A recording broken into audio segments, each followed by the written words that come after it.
ప్రతిపక్ష నేతలు ప్రాజెక్టులను అడ్డుకునేందుకు ప్రయత్నిస్తున్నారని ఆరోపించారు. ఎంపీ గుత్తా సుఖేందర్ రెడ్డి మల్లన్న సాగర్ ప్రాజెక్టుతో నల్గొండ జిల్లాకు ఉపయోగం ఉంటుందన్నారు.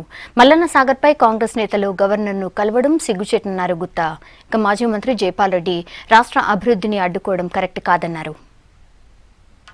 కేసీఆర్ గారు చేపట్టేటువంటి ప్రాజెక్టుల విషయంలో, ముఖ్యంగా ఇరిగేషన్ ప్రాజెక్టుల విషయంలో వాళ్ళ అభ్యంతరాలే అర్థం కాకుండా ఉన్నాయి.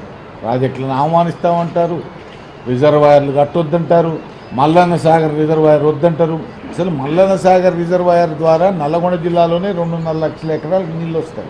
మల్లన్న సాగర్ ఆ తర్వాత మెయిన్ కెనాల్ వచ్చి నల్లగొండ జిల్లాలో గంధమల్లకు ఒకవైపు, రెండో వైపు బస్వాపూర్ రిజర్వాయర్ రెండో నుండి చిట్యాల దాకా నీళ్ళు వస్తాయి. నేను అడుగుతా ఉన్నాను, రాజశేఖర రెడ్డి గారి ముఖ్యమంత్రి పీరియడ్లో ఉన్నటువంటి మంత్రులు 44,000 క్యూసెక్ల నీళ్లు తీసుకుపోయే కాలువ దూవుతూ ఉంటే నోరు మూసుకొని, కళ్ళు మూసుకొని, చెవులు మూసుకొని మీరు మంత్రులుగా కొనసాగినారు.